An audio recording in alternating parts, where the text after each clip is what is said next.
মোচার ঘন্ট আমাদের সকলেরই প্রিয়। নারকেল দিয়ে মোচার ঘন্ট বানানোর রেসিপিটি একবার আপনারা দেখে নিন। প্রথমেই মোচাগুলোকে কেটে সেগুলোকে জলে সেদ্ধ করে নিতে হবে। প্রেসার কুকারে 1 থেকে 2টো সিটি দিলেই মোচাগুলো সম্পূর্ণ সেদ্ধ হয়ে যাবে।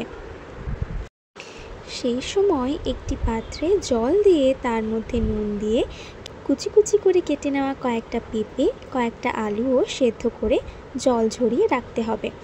এরপরে মোচাগুলো সেদ্ধ হয়ে গেলে সে মোচারও জল ঝরিয়ে নিতে হবে। একই সময় কড়াইতে তেল গরম করতে বসিয়ে দেবেন। কড়াইতে তেল গরম হয়ে গেলে তার উপরে কয়েকটা জিরে, শুকনো লঙ্কা, তেজপাতা দিয়ে সেদ্ধ করে নেওয়া আলু পেঁপেগুলোকে এর উপরে দিয়ে অল্প ভেজে নিতে হবে। যেহেতু সেদ্ধ হয়ে গেছে তাই বেশি ভাজার কোনো প্রয়োজন নেই। হালকা ভাজা ভাজা হয়ে গেলে সেদ্ধ করে নেওয়া মোচাগুলোকেও এর উপরে দিতে হবে। তারপর সব কিছু একসাথে খুব ভালোভাবে মিশিয়ে নিতে হবে 2 থেকে 3 মিনিট মতো। সব কিছু আস্তে আস্তে মিশিয়ে নেবেন, কারণ আলু পেঁপে যেহেতু সেদ্ধ করা হয়েছে তাই ভেঙে যেতে পারে। মোচাগুলো অল্প ভাজা ভাজা হয়ে গেলে এক এক করে মশলাগুলো দিয়ে দিতে হবে। প্রথমে দিতে হবে জিরে গুঁড়ো, ধনে গুঁড়ো, আদা বাটা, পেঁয়াজ বাটা। আবার সব কিছু একসাথে ভালোভাবে 2 থেকে 3 মিনিট মতন মিশিয়ে নিতে হবে। মোচার ঘন্ট রান্নায় পেঁয়াজ বাটা একদমই অপশনাল। পেঁয়াজ বাটা না দিলে এটা সম্পূর্ণ নিরামিষ পদ তৈরি হবে। 2 থেকে 3 মিনিট ভালোভাবে সব কিছু মিশিয়ে নেওয়ার পরে এর উপর দিতে হবে পরিমাণ মতো হলুদ, স্বাদ মতো নুন আর রং করার জন্য কাশ্মীরি লঙ্কার গুঁড়ো।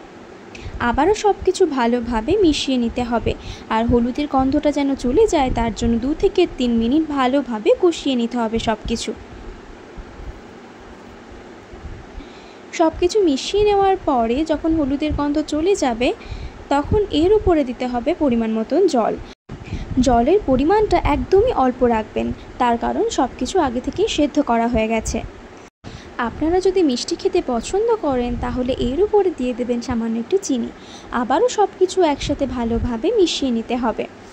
যেহেতু আগে থেকে সব কিছু সেদ্ধ করা হয়েছে তাই রান্নায় আলাদা করে খুব একটা বেশি সময় লাগে না। উপরে একটু ঘি ছড়িয়ে সেই ঘিটাকেও ভালোভাবে মিশিয়ে নিতে হবে।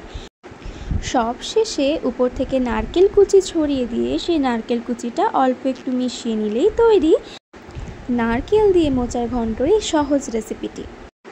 এই রেসিপিটি বাড়িতে অবশ্যই ট্রাই করবেন। আর মোচার ঘন্টর আরও অন্যরকম রেসিপি নিয়ে আমি পরে আরও একটি ভিডিও নিয়ে অবশ্যই আসবো।